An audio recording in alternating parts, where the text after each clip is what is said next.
Hello everyone, welcome to Developing Success. This is Neha Agarwal, and today's video is on the current affairs section, in the environment part. So there was a news that band-tailed scorpion fish was seen first time in the Indian waters. So this news says that it was first seen in the Indian waters, but it is not so, because it was last seen in the Indian waters in the Gulf of Mannar side in 1975, and after 1975 in 2020 it has been seen. That is why it becomes a major important point for your environment current affairs. This is the picture of the band-tailed scorpion fish. So why is it in news? Because it is very rarely found, and according to some of the researchers, it has been seen for the first time in the waters of the Tamil Nadu.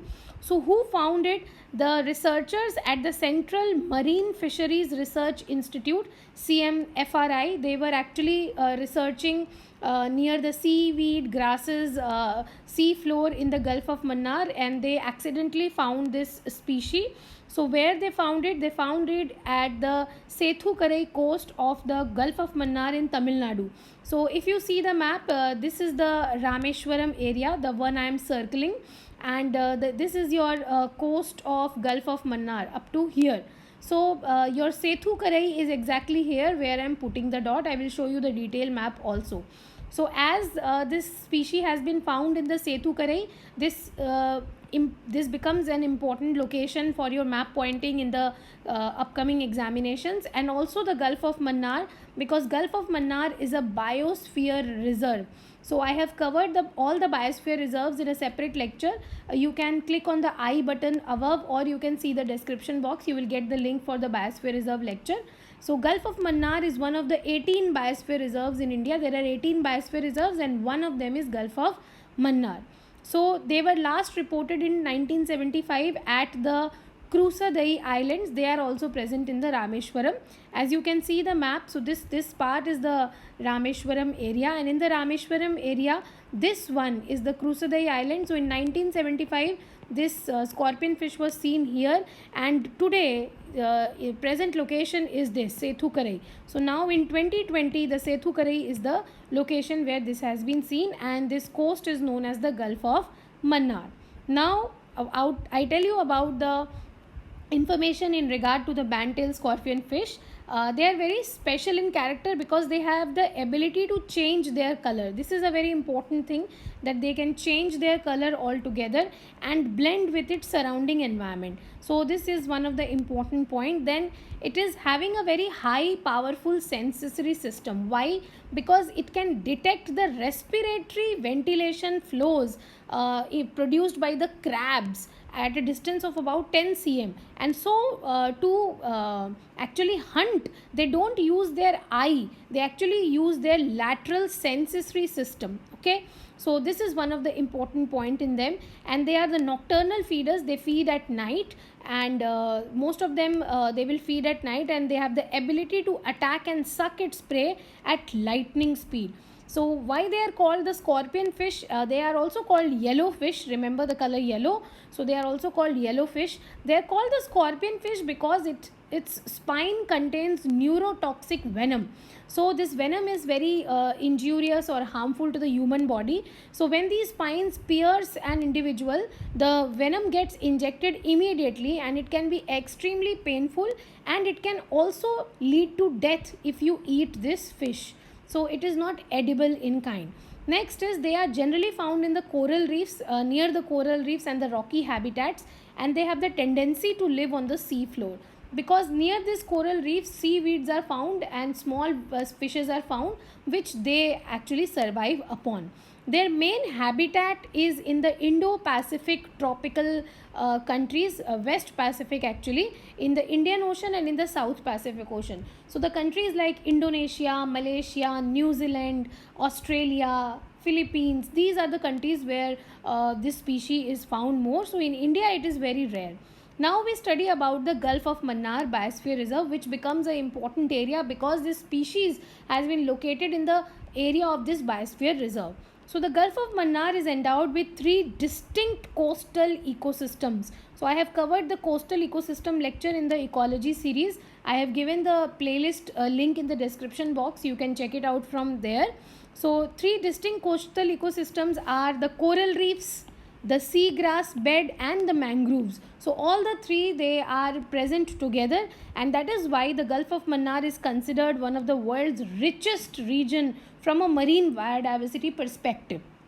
Uh, this is the habitat of the sea cow, which is also known as dugong, and this dugong is a marine herbivore which actually feeds upon the seaweeds which are present, sea grass bed. Okay, so this is the largest endangered marine mammal also. So this is a mammal which is a herbivore. It is also known as sea cow. It is a special species dugong. You will only find this dugong in two places in India. The first is in the Gulf of Mannar Biosphere Reserve, and the second is Gulf of Kathiawar, okay, or the Gulf of Khambat, or we call it the Gulf of Cambay. So only in these two places we find this animal dugong.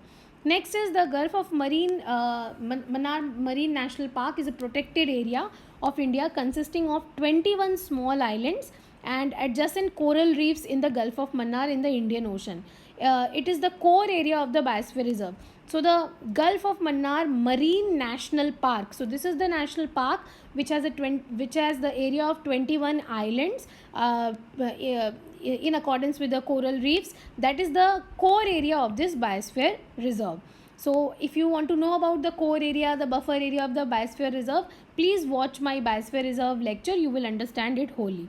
Now, according to UNESCO, the Gulf of Mannar's 4 to 3 species of plants and animals representing from primitive to higher forms makes it one of the richest coastal regions in India. So, our Gulf of Mannar Biosphere Reserve is a UNESCO site also. It has also got the MAB status, the Man and the Biosphere Reserve program status. So, in May 2019, the National Center for Coastal Research Institute under the Ministry of Earth Sciences in India has filed a research station in the Gulf of Mannar region, have found an alarming pattern of bleaching in the reefs in Mandapam, Kilakari, and Park Bay. So these three are the coral reef region which are actually experiencing bleaching. So that is a matter of concern. Remember all the three names. They can ask you in examination, in the prelims examination especially, and in those examinations which they have in the MCQ questions. So Mandapam, Kilakarai, and Park Bay, these three are the regions which are receiving coral bleaching. So researchers have observed that the bleaching pattern of the corals has rose between 32 degree to 36 degrees Celsius. Let me tell you, these corals are the most sensitive marine animals in the world, and with a temperature of 1 degree or 2 degree also, they start getting the stress, and that is why they die down. This die down event is known as the coral bleaching event. I have also attached the coral reef lecture in the description box. Please watch it. You will be knowing about the coral reefs. So this is the location. If you talk about the Tamil Nadu coast, here is the Kanyakumari. The thing I am encircling is the Kanyakumari. So Kanyakumari is the end point, tip point of our peninsula India. So you can understand that this area is the coastal area, and this is the Rameshwaram. Okay, and this part is the Sri Lanka part. So there are many small islands in between, and here if you can see, there are a group of 21 islands. This group of 21 islands actually consist of the Gulf of Mannar Biosphere Reserve. So you can read out the names from here. Though all the names are not important, you don't need to remember all the 21 names. Just remember that this group, this 21 group, is the Marine National Park, and this Marine National Park is the core area of the Gulf of Mannar Biosphere Reserve. Okay. Now we do about the main area where these species have been found, that is the Sethu Karai. So it is a famous pilgrimage center in Tamil Nadu connected to the Indian mythology. It is believed that Lord Ram constructed a bridge over the sea from Sethu Karai to Sri Lanka. So this matter is a very famous matter with we Indians, that Lord Ram actually constructed a bridge which connected from this island to the Sri Lanka to take back Sita from Ravana. So this Sethu Karai is the area from where the bridge was started to build up to Sri Lanka. Okay, that is why this place holds a special importance, and also there is a temple of Hanuman and Ram over there, and it is a famous area for the pilgrimage of all Hindu people. So now you can see the seagrass meadows of Sethukarai coast are unique in nature, housing high faunal diversity compared to other coastal areas. No doubt that is why we receive this fish here and nowhere else. So Sethukarai is a famous pilgrimage location. As part of the religious ceremony, the pilgrims discard their clothes into the sea. This is an important point because they discard the clothes into the sea. This discarded clothes spread across the seashore and adjacent seagrass beds. Such smothering leads to degradation of seagrass beds and loss of habitat. So especially feeding grounds for several species including scorpion fish, shrimp, etc. This would have cascading effects and finally affect the biodiversity of seagrass ecosystem and dependent fisheries. So the authorities, the panchayat, the government there, they should be keeping in mind that these clothes are actually not left into the sea, and they should be collected by some authority and then discard, because these special animal seagrasses are getting destroyed. Now I want to show you the diagram I showed you previously also. This is the Sethukarai area, this one, the here where I'm making the dot, and this is the Krusadai island. So, and this is the Rameshwaram island, and here are a 21 group of islands. Okay, so but this 21 group is the core area of the biosphere reserve, and Sethukarai is the area where in 2020 we saw the fish, scorpion fish, and Krusadai is the area where in 1975 it was last seen. So this was all about this lecture. Let me tell you one more thing, that the research center CMFRI, which was actually researching here, is based in Kochi. The headquarter is in Kochi, and Sethukarai area is a very famous area for the fishermen also, because of the sea grass which is very good here, which is unique here. Unique kinds of fish like goby fish, you can note down, this is a very important thing. Goby fish, lion fish, these are all found here, and you can also find shrimp. Okay, a shrimp farming is done, and then you can also find lobster. So these give a special value to the fishermen, and they are wealthy and resourceful here. So this was all about this lecture, and remember one thing, whenever some news like this come in the current affairs, some species news, so only the species is not important, the place where the species was found, the location. If the location is some biogeographic area like the biosphere reserve or the national park or some bay or the gulf, that area also stands important. So you need to consider that also. All the best. I will be meeting you in another lecture. Thank you.